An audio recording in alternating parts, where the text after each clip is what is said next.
Viewer discretion advised. This story involves real violence and its aftermath. It is a case that captivated and polarized a nation, a story that began not with malice, but with a simple, hopeful connection. They met at a church conference in Las Vegas, two ambitious people, seemingly on parallel paths.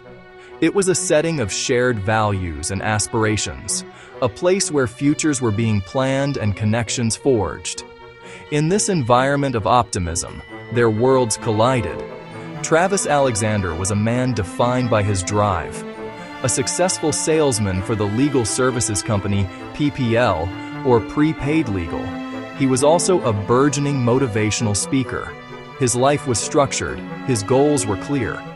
Devout in his Mormon faith, he presented a polished image to the world, confident, charismatic, with a camera-ready smile that spoke of limitless potential.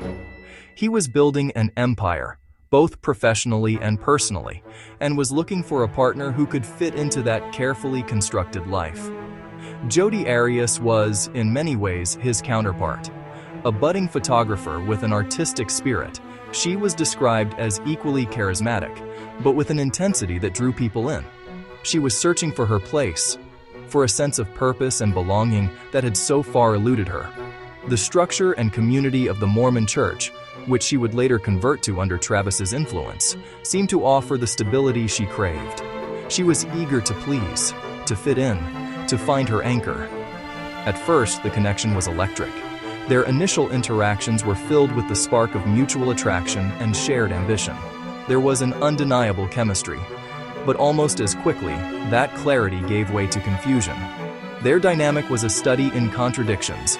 Intense passion one moment, followed by jarring distance the next. The period from 2006 to 2008 became a turbulent cycle of love, distance, breakups, and reunions. Their relationship was largely long distance, with Jodi in California and Travis in Mesa, Arizona. This physical separation seemed to amplify the emotional volatility. They were officially a couple for only 5 months, but their entanglement would last for nearly 2 years.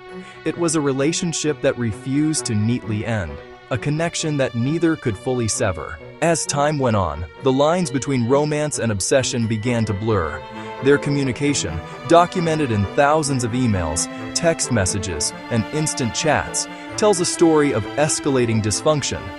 Passionate declarations of love were interwoven with threads of jealousy, manipulation, and a desperate need for control. Travis, committed to his faith's principles of finding a temple-worthy wife, struggled with the intensely physical nature of his relationship with Jodi. He tried to establish boundaries, to define their connection as purely platonic after their official breakup, but the lines remained porous. Friends on both sides grew worried. They witnessed the emotional turmoil, the constant back and forth.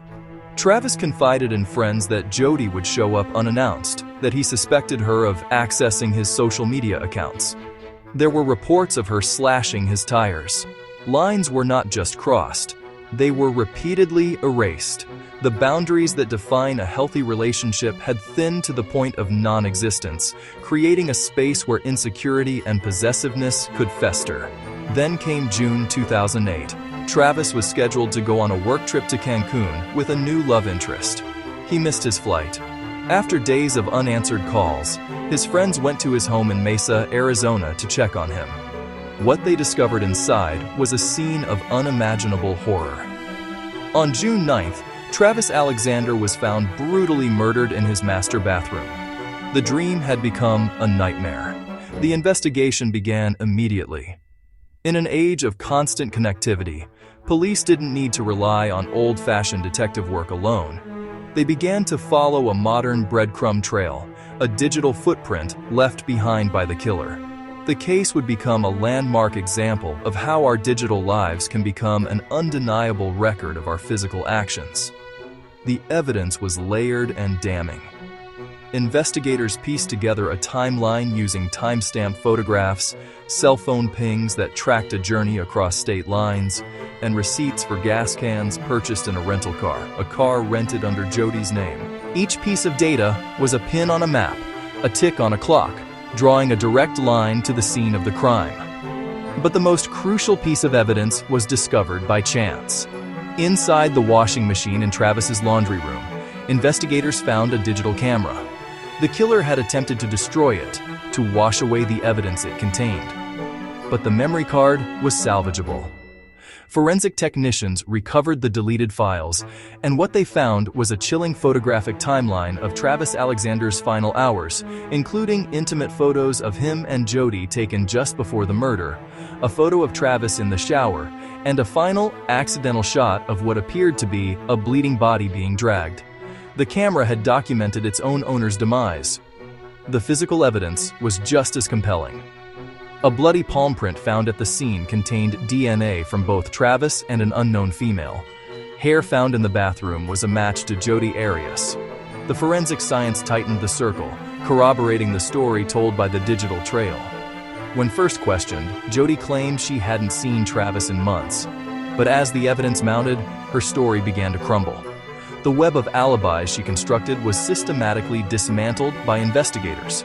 The suspect list, once a procedural formality, quickly narrowed to one name: Jodi Arias. The case went to trial, and what followed was one of the most sensational legal battles in recent memory. In court, the search for truth became a battle against a carefully constructed performance. The trial was broadcast live, and the public was transfixed. It was no longer just a murder case, it was a national spectacle. Jodi Arias took the stand in her own defense for an unprecedented 18 days. Her testimony was a masterclass in composure. She was calm, articulate, and detailed, but her narrative was ever shifting. First, she claimed she wasn't there. Then she concocted a story of two masked intruders who broke in and killed Travis while she escaped. Finally, she admitted to killing him, but claimed it was in self-defense, alleging a history of abuse and that he had attacked her on the day of his death. The prosecution, led by the relentless Juan Martinez, painted a very different picture. They methodically pressed their motive. This was not self-defense, but a premeditated act of violence fueled by obsession, rejection, and uncontrollable rage. They argued that Jodi's trip to Mesa was not a spontaneous visit, but a calculated plan to confront Travis about his new relationship. The murder, they contended, was the final brutal act of a woman who could not accept being left behind. The public watched every moment, and opinions were fiercely divided. A cottage industry of commentators and armchair detectives emerged online. Was Jodi Arias a cold-blooded, manipulative killer, a battered woman pushed to the brink, or something more complicated, a figure occupying the gray space between villain and victim? The trial raised uncomfortable questions about the ethics of turning a tragedy into entertainment.